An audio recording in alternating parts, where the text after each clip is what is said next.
Welcome to Tales of Honor, a podcast with a mission to tell the true stories of every recipient of our nation's highest military award, the Medal of Honor.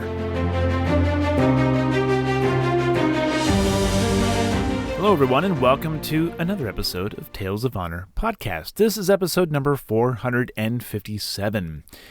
Let's see here. I have no birthdays to go over today. I will have the last two for the month on the next episode, so be sure to tune in for that. Or you can go ahead and just spoil the surprise and head on over to the website, talesofhonorpodcast.com, and visit the Living Recipient section, and you can just steal my thunder or the wind from my sails.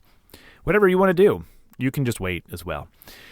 The only order of business that I have to go over today is to politely ask you, wherever you are listening to this episode, whether it's over on Apple Podcast, over on Spotify, or your player of choice, please go ahead and give a rating of the podcast. I'm not going to tell you which rating to give, because that is totally up to you, and I wouldn't want to coerce you into leaving a nice 5-star review and rating, but that would be appreciated if you feel inclined to do so.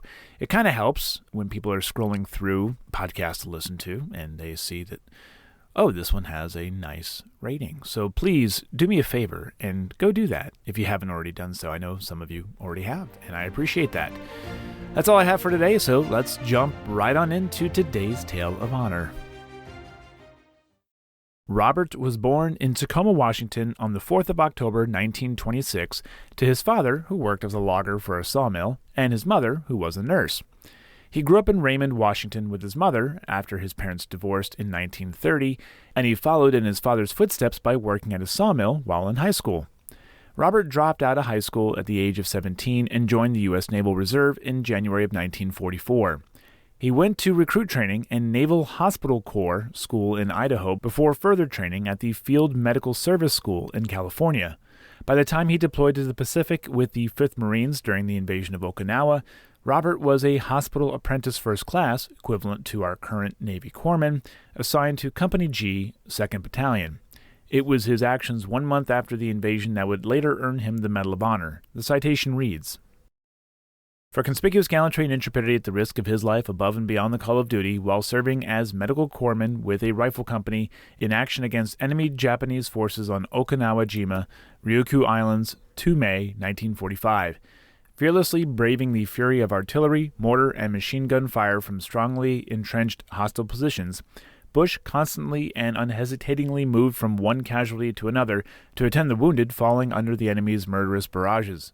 As the attack passed over a ridgetop, Bush was advancing to administer blood plasma to a Marine officer lying wounded on the skyline when the Japanese launched a savage counterattack. In this perilously exposed position, he resolutely maintained the flow of life-giving plasma. With the bottle held high in one hand, Bush drew his pistol with the other and fired into the enemy ranks until his ammunition was expended. Quickly seizing a discarded carbine, he trained his fire on the Japanese charging point-blank over the hill, accounting for 6 of the enemy despite his own serious wounds and the loss of one eye suffered during his desperate battle in defense of the helpless man. With the hostile force finally routed, he calmly disregarded his own critical condition to complete his mission, valiantly refusing medical treatment for himself until his officer patient had been evacuated and collapsing only after attempting to walk to the battle aid station. His daring initiative, great personal valor, and heroic spirit of self-sacrifice in service of others reflect great credit upon Bush and enhance the finest traditions of the U.S. Naval Service. Robert recovered from his wounds in Hawaii, where he used ping pong to help regain his hand-eye coordination, and was medically discharged in July of 1945.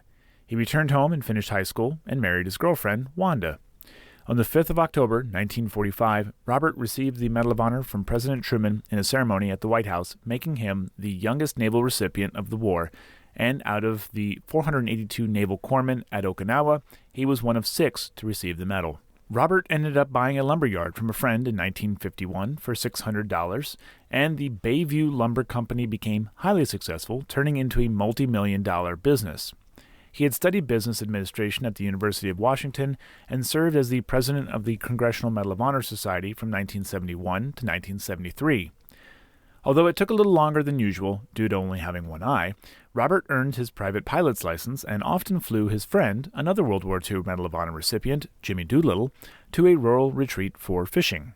He attended every presidential inauguration, with the exception of President Johnson, who invited no Medal of Honor recipients, from Dwight Eisenhower to George W. Bush.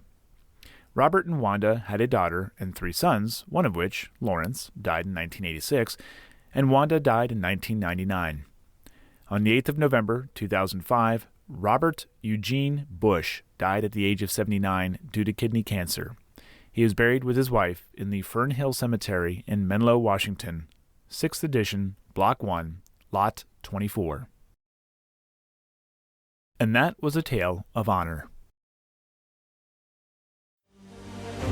Thank you for listening to Tales of Honor, and if you enjoyed the show, please be sure to subscribe and tell your friends and family.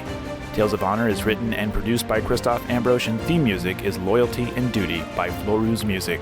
If you have any questions, you can send an email to talesofhonorpodcast@gmail.com, and please be sure to visit talesofhonorpodcast.com for more episodes and information.